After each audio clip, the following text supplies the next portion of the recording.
तो दोस्तों स्वागत है आप सबको एक बार फिर से। दोस्तों आज हम बात करेंगे सेंसेरा इंजीनियरिंग के बारे में। दोस्तों आपके सामने है सेंसेरा इंजीनियरिंग का चार्ट। पहले टेक्निकल चीज़ यहाँ पे डिस्कस करेंगे, फिर आपका फंडामेंटल ट्रिगर क्या है। जो शेयर अभी चल रहा है, ये शेयर यहाँ से डबल होने का दमखम रखता है, वो मैं आपको बताऊंगा। ऐसे 7 पॉइंट आपको बताऊंगा और आपको ये सारे पॉइंट लिखना है और आपको विथ ए सेल आपको ये शेयर को होल्ड करना है। ठीक है, तो चलिए शुरू करते हैं। तो सबसे पहले अगर हम देखते हैं ये जो शेयर है ये आईपीओ लेके कब आया था। अब जिस समय में ये आईपीओ लेके आया था वो है दोस्तों 2021 का अक्टूबर महीने, जब मार्केट करेक्ट होना शुरू किया था। तो अगर हम यहाँ पे एक लाइन ड्रॉ कर देते हैं तो ये 850 का जो ये लेवल आपको नज़र आ रहा है 850 और अभी चल रहा है 950। तो ये क्या हो चुका है दोस्तों, एक पूरा राउंडिंग हुआ है।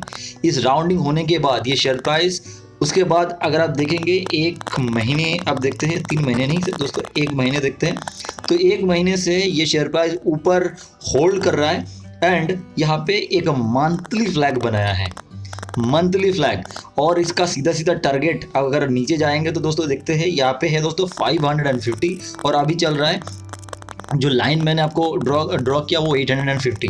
तो ये क्या है, मंथली बहुत ऊपर जाने का दमखम रखता है। मतलब यहाँ से कम 60-70% तो सही, उससे भी ऊपर जाने का दमखम रखता है। अगर हम सिर्फ राउंडिंग जो है हुआ है, आईपीओ प्राइस टूटा है और उसके बाद मंथली फ्लैग बना रहा है क्योंकि कल मंथ खत्म होने वाले हैं। ठीक है, एंड उसके बाद दोस्तों इसको शेयर प्राइस को अगले कुछ महीने में आपको क्यू ऊपर जाते हुए देखेंगे। उसके पीछे जो फंडामेंटल ट्रिगर है वो मैं आपको बताने जा रहा हूँ। तो मंथली फ्लैग आपने देखा एंड फिर अगर आप यहाँ पे आते हैं डेली चार्ट में तो आप क्या देख सकते हैं, डेली चार्ट में एक ट्रायंगल शेप जैसा बनाया है और इसका सीधा सीधा ब्रेकआउट ऊपर जाने के लिए तैयार हो रहा है। फिर अगर आप यहाँ पे मूविंग एवरेज को भी डालते हैं तो आप देखते हैं ना 50 मूविंग एवरेज इनको बहुत अच्छी तरीके से सपोर्ट दे रहा है।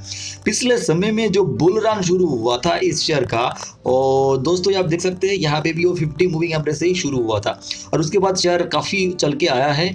तो ये रन एक बार फिर से हो सकते हैं। अगर आप फ्लैग एंड पोल का भी लेंगे ना तो आपको अच्छा खासा यहाँ से 1600-1700 का टारगेट यहाँ पे आपको नजर आता है। ठीक है, क्या आप मेरे साथ है फंडामेंटल पॉइंट देखने के लिए? तो जरूर चलिए। क्यों ये शेयर ऊपर जाएगा, उसका नंबर 1 कारण है दोस्तों यहाँ पे प्रोमोटर एफआईआर डीआई का होल्डिंग।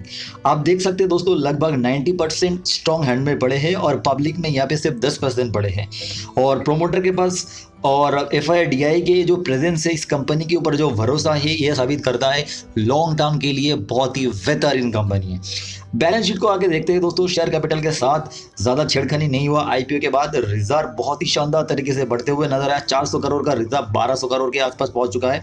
उस रफ्तार में बोरोइंग नहीं बढ़ा। इंपॉर्टेंट एक पॉइंट आप यहाँ पे नोटिस करिए दोस्तों, देख सकते हैं दोस्तों यहाँ पे फिक्स्ड एसेट बढ़ा है, फिक्स्ड एसेट बढ़ा है। ये है नंबर 2 कारण दोस्तों। यहाँ पे इस कंपनी के साथ इंडियन डिफेंस मिनिस्ट्री का एक बहुत बड़ा टाई अप है। इनका वाटर मिल चुका है, इन्होंने प्लांट बनाया है और वो प्लांट पूरी सक्सेसफुली हो चुका है, उसे रेवेन्यू आना शुरू होगा। ठीक है, जो है आपका पॉइंट नंबर 2। फिर अगर आप देखते हैं कंसिस्टेंट परफॉर्मर है कि नहीं, देखते 2016 से लेके अभी कंसिस्टेंटली सेल्स बढ़ रहा है एंड उसके साथ साथ ओपीएम भी सस्टेन्ड है। 18, 17, 20 ऐसे करके चल रहा है।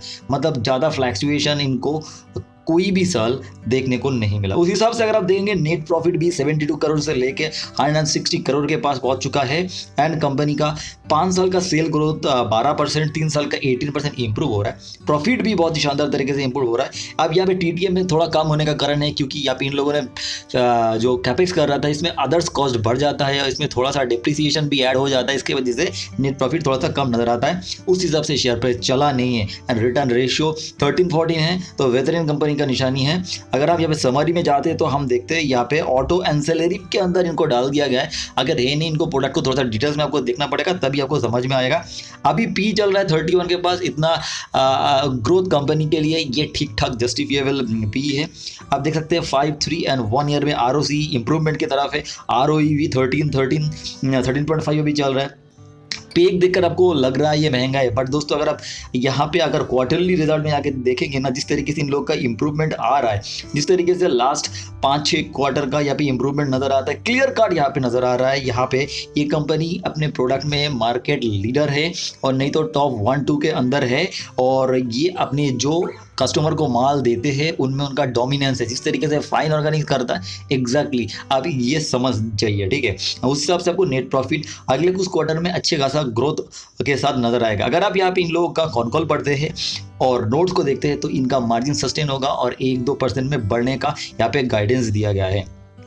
यहाँ पे जो मैं मेनली आपको बताने वाला हूँ डिफेंस वाला चीज़, वो आपको क्लियरली एक चीज़ देखना चाहिए, बिना देख के आप बिलीव मत करिए। तो ये है कंपनी का जो मेन है CEO है जो सारे डिसीजन लेता है, ये इंडियन जो EV के तरफ और इंडिया का जो ऑटो एंसिलरी कंपनी और साथ में ऑटो कंपनी ग्रोथ जो हो रहा है अगले कुछ साल तक ये चल सकता है, उनके रिलेटेड ही बात किया है। उनको ये कहना है इस पूरा सेक्टर में अगले कुछ साल बहुत ज़्यादा यहाँ पे बुलनेस नज़र आ सकता है। एंड साथ में इन लोगों का जो स्ट्रेटेजी चेंज हुआ है EV के साथ साथ डिफेंस में, क्योंकि कुछ क्रिटिकल कंपोनेंट है, मैं आपको क्रिटिकल कंपोनेंट दिखाऊंगा, क्योंकि सिर्फ इंडिया में नहीं, इंडिया के बाहर से भी इन लोगों का बहुत अच्छा खासा प्रोडक्ट जो है एक्सपोर्ट जाता है, उससे अच्छा खासा रेवेन्यू आता है, वो आपको देखना पड़ेगा।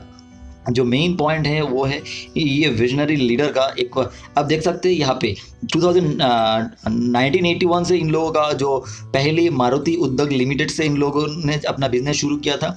हाल फिलहाल यहाँ पे आप देख सकते हैं 2020 एंड 2021, 22 एंड 23 जो मेन पॉइंट आपको मैं दिखाना चाह रहा हूँ उस दिन जो है मेन ग्रोथ ट्रिगर, बाकी का चीज़ तो हो चुका है पहले। अभी देखिए यहाँ पे एरोस्पेस डिफेंस प्लांट में इन लोगों का ये नए जो चीज़ शुरू हो चुका है, न्यू प्लांट स्टार्ट हो चुका है और इससे इन लोगों का अच्छा खासा रेवेन्यू आने का पूरा उम्मीद है, क्योंकि ये फैक्ट्री इनको डालना था और यहाँ से उन लोगों का बहुत अच्छा रेवेन्यू आएगा और जिसका जो मार्जिन है ना वो ज़्यादा आएगा, ठीक है। मतलब जो भी अभी नॉमिनल चलता है ऑटो एंसिलरी कंपनी में कंपटीशन होता है, इससे हट के ये डिफेंस रिलेटेड प्रोडक्ट बनाने वाले बहुत ही कम कंपनी हैं, जिसमें एक नाम आपका ये सेंसेरा इंजीनियरिंग है। आपको इनके ऊपर ध्यान देना है। अगर आप यहाँ पे प्रोडक्ट रेंज की बात करें तो दोस्तों स्पेशली 2 व्हीलर में आप देख सकते हैं इस टाइप का प्रोडक्ट बनाता है, जिसमें क्रैंकशाफ्ट होता है एंड यहाँ पे इंट्रीगल सीयर होता है, बैलेंस स्टार्टर होता है। पैसेंजर व्हीकल के लिए भी प्रोडक्ट बनाता है और जिसमें इन लोग का अच्छा खासा मार्केट लीडर है, बहुत बड़े बड़े जायंट को बेचता है कमर्शियल व्हीकल्स के लिए। बट सिर्फ ये लोग नहीं है, और भी कंपनी है, बट इन लोगों का मार्जिन ज़्यादा क्यों होता है? क्योंकि स्पेशल होता है, महंगे गाड़ी में बिकता है ये सारे, और इसीलिए आपको जो अगर महंगे जो बाइक है वो जो कंपनी बेचता है इनके साथ इनका एक लॉन्ग टर्म कॉन्टैक्ट रहता है। ऑटो के लिए भी आप देख सकते हैं 2 wheeler, E2 wheeler and hybrid and अभी जितने सारे अलग अलग टाइप का कार आ रहा है, सब में ये इन लोगों का प्रोडक्ट जाता है और उसमें इन लोगों का डोमिनेंस है। नॉन ऑटो में आप देख सकते हैं जो मैं आपको बताने जा रहा हूँ ये एरोस्पेस एंड डिफेंस में काम आता है। स्पेशल पार्ट होता है, एक तो कंपनी होता है दोस्तों PTC इंडस्ट्री, जिसमें टाइटेनियम का वो लोग कास्टिंग करते हैं, फॉर्जिंग करते हैं, उसमें उन लोगों का बहुत हाई वैल्यूएशन में मार्केट ट्रीट करता है। उनको इतना ये कंपनी को उतना मार्केट ट्रीट नहीं करता है, बट ये सारे कंपनी का जो प्रोडक्ट है ना, ये कंपनी भी सेम तरीके से एरोस्पेस में डिफेंस में यूज़ होता है। तो एंड गवर्नमेंट के साथ इनका टाई अप है, तो इनका भी PE रेटिंग का हाईली चांसेस है। तो आप देख सकते हैं बहुत सारे ऐसे प्रोडक्ट है जो बहुत सारे कंपनी नहीं बना सकता है। ऑटो सेक्टर में और एक चीज़ होता है दोस्तों, जो बाहर का जो कंपनी होता है, जैसे कि इंडिया के बाहर ही लोग एक्सपोर्ट करते हैं तो बहुत सारे जॉइंट वेंचर करते हैं। तो इन लोगों का बहुत सारे ऐसे जॉइंट वेंचर होता है जो पहले कुछ समय में प्रॉफिटेबल नहीं होता है, बट इन लोगों के लिए वो इश्यूज़ नहीं है। अच्छे ऐसे कंपनी के साथ जॉइंट वेंचर किया है और जो मैनेजमेंट है, मैनेजमेंट का टेक्निक अलग है और वो जॉइंट वेंचर्स प्रॉफिटेबल है। एंड कुछ जो प्रोडक्ट है जो मैं बोल रहा हूँ वो ग्लोबल लीडर के साथ ऐसे टाई अप करके रखा है, उससे अच्छा खासा रेवेन्यू भी लेके आते हैं और इस प्रोडक्ट में लोग मार्केट लीडर भी है। फिर अगर आप देखते हैं इसका डाइवर्सिफाइड पोर्टफोलियो है एंड अलग अलग जगह पे है एंड सिर्फ 1-2 कस्टमर के ऊपर ये लोग भरोसा नहीं करते, मल्टीपल कस्टमर है। डाइवर्सिफाइड पोर्टफोलियो होने की वजह से क्या होता है, ये कंपनी 1-2 क्लाइंट अगर कोई भी प्रोडक्ट के लिए डिले करता है, कुछ इश्यूज होता है, तो इन लोगों का मार्जिन एंड जो सेल्स नंबर है वो कभी गंदा नहीं होगा। एंड यहाँ पे आप